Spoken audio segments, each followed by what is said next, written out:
Peace, family. Before I get into this message, I want to be perfectly clear. I do not hold any personal grudge against Al Sharpton. I just believe his time as a civil rights leader and as a pastor is behind him. His usefulness is done. I'm going to dedicate this message to demonstrate just how badly he's failed us both as a pastor and as a civil rights leader. Let's proceed. Man said, I didn't do nothing. You kept on going anyhow. Why do they go ahead? Because they feel that there is no accountability. They feel that we are going to get angry a day or two and then we're going on to something else. First of all, Al Sharpton, you're partially right. The reason why they beat Tyree Nichols like that because they did not fear accountability. But the problem is the only people that you know that's going to hold them accountable is the same people who work for them, our oppressor. Do you think white people are going to discipline blacks for killing their own people? It's the inability of your organization and your movement. You campaigned and boycotted to put blacks on the police force, and yet you had no means of maintaining contact with them, no means of extracting them, no means of supporting them, just in case, you have to have some type of leverage on these people. You can't put, one country cannot put another spies in another country without no ability to contact them, extract them, compensate them, something. You rely totally on our oppressor to hold these people accountable against crimes against their own people. You think they're going to do that? Absolutely not. But let's proceed. They feel that we are going to get angry a day or two and then we're going on to something else. But some of us do this every day. Some of us believe in the dream has to come true. Some of us are going to fight until we make this legislation happen. I don't know when, I don't know how, but we won't stop until we hold you accountable and change the system. You know, um, if it is not in you to not be the man to death, be the man until he crying out for his mama, and then watch him sit there, watch him. And this is, and they're doing this while they're recording it. And this man dies 3 days later. If it is not in you, if you don't have the humanity to not do this, then legislation pushed by the people who you are perpetrating this on is not going to instill it. If you don't have an economic, social, or political means to hold these people accountable, legislation alone is not going to do it. So you could push as many legislation, you could pass as many laws as you want to. Until you create an alternative means to hold these people accountable, there's nothing that you're doing that's going to encourage them or discourage them to stop. This is, and I don't know how he think a law is going to stop police brutality. And but let's continue. Hold you accountable and change the system.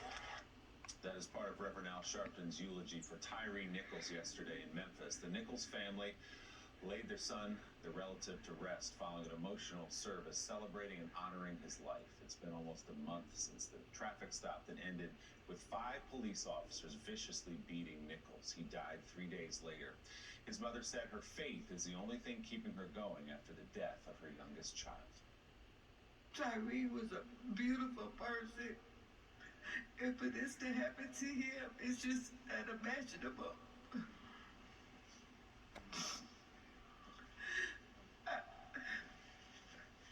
I promise you the only thing that's keeping me going is the fact that I really truly believe my son was sent here on an assignment from God.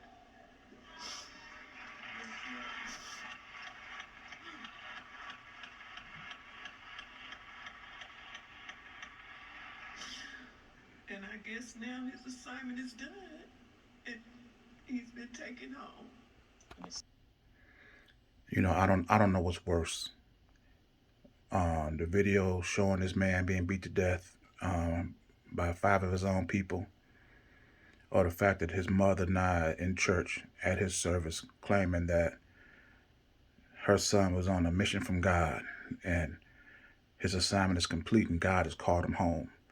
Now she's sitting there right there with Al Sharpton, a pastor, and Attorney General, Attorney Benjamin Crump, applauding it, clapping his hands. If this is the church message that you preach, that you believe in, I don't want to see no lawsuits. I don't want to see no lawsuits, no nothing to try to make money off of this tragedy. If the apostles didn't sue when they crucified Jesus for doing God's work, don't you sue to get no money for Tyree Nichols doing God's work. We got to call these fake pastors out and stop this nonsense. This man has failed us both as a civil rights leader and as a pastor. Who would join the church believing that God can put their children on some unknown mission, have his life taken, and it? But let's proceed. An assignment from God. Reverend Al's passionate eulogy touched on Tyree Nichols' final moments and the struggle, the ongoing struggle for civil rights. Home is where you are at peace. Home is where you don't have to keep your dukes up. Home is where you're not vulnerable. Home is where everything is all right. He said, all I want to do is get home. You know, it's funny that he used the word home. Home is an acronym that I use in my social agenda for our people. It stands for healing ourselves of mental enslavement. And how we do that is by creating businesses, industries, and institutions to safeguard and promote our way of life. That way, when we go to school, we go to hospitals, we go to work, our economics, our political, our social agenda is all tied together. We all connected through them all. You cannot find home being educated by your oppressor, being employed by your oppressor, being governed by your oppressor. How do you find home in that? If you're not finding home outside of that, that's an orphanage. That's some place where nobody love you. They just that's not a home. That's. But let's proceed. All I want to do is get home. I come to Memphis to say the reason I keep going is all I'm trying to do is get home. I want to get where they can't treat me with a double standard. We're asking to be treated equal and to be treated fair. And just like they marched and boycotted and went to jail for 9 years, from the 55 Montgomery bus boycott to the 64 Civil Rights Act, we're gonna pay the same dues to get this George Floyd Justice and Policing Act. You know, you know, I want every black person to hear my voice, to say to themselves, I want my children to grow up to be just like white people. Don't be better than them. Be equal to them. Socially, economically, politically, judicially, I want my children to be just as equal and be treated just as fairly as white people. If you could wish that on your child, you don't deserve to have them. I don't know how you feel equality to your oppressor who done the most immoral, inhumane acts that's ever been seen. How you think these people are a goal for our children to be treated equal to? And like I said before, legislation is not going to stop these people from doing what they're doing. It's just not. Let me conclude this video by saying this. If you believe that our freedoms and liberties will be found working, being educated, and employed by our oppressor, then you are a lot smarter than I am. This is absolutely ridiculous. This is time for Al Sharpton to go.